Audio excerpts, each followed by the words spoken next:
Myths and Legends by T.W. Rolleston.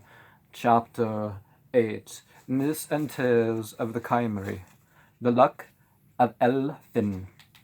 Now, Widno of the Poisoned Horses had a salmon wire on the strand between Gieve and Aberystwyth, and his son Elphin, a needy and luckless lad, one day fished out the leathern bag as it stuck on the wire.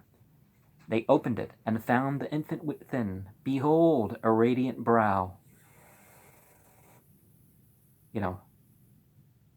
Taliesin, said Gwydno.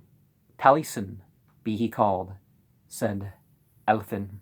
And they brought the child home very carefully and reared it as their own. And this was Taliesin, prime bard of the Cymry, and the first of the poems he made was a lay of praise to Elphin, a promise of good fortune for the future. And this was fulfilled, for Elphin grew in riches and honor day after day, and in love and favor with King Arthur. But one day, as men praised King Arthur and all his belongings above measure, Elphin boasted that he had a wife as virtuous as any at Arthur's court, and a bard more skillful than any of the kings.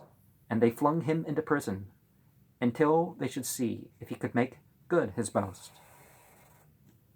Okay, a lot of people have a chaste wife or an honest wife or whatever. And as he lay there with a silver chain about his feet, a gracious fellow named Run was sent to court, the wife of Elphin, and to bring back proofs of her folly. And it was said that neither maid nor matron with whom Run conversed, but was evil spoken of.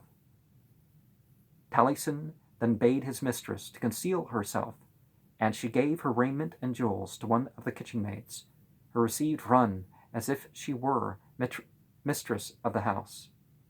And after supper, Run plied the maid with drink, and she became intoxicated and fell in a deep sleep, whereupon Run cut off one of her fingers, on which was the signet ring of Elphin that he had sent his wife a little while before. Now, they should really do something about this guy other than encourage him. Run brought the finger and the ring on it into Arthur's court. Next day Elphin was fetched out of prison and shown the finger and the ring, whereupon he said, "With thy leave, mighty king, I cannot deny the ring, but the finger it is on was never my wife's. For this is the little finger, and the ring fits tightly on it, but my wife could barely keep it on her thumb. And my wife, moreover, is wont to par her nails every Saturday night. But this nail hath not been parred for a month.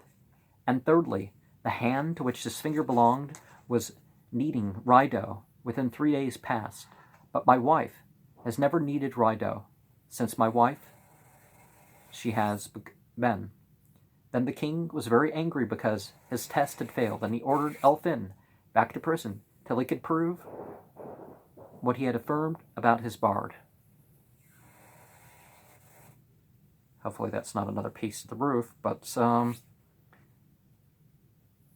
bringing about temptations. The order is like, maybe somebody was virtuous, but you seek out to corrupt people.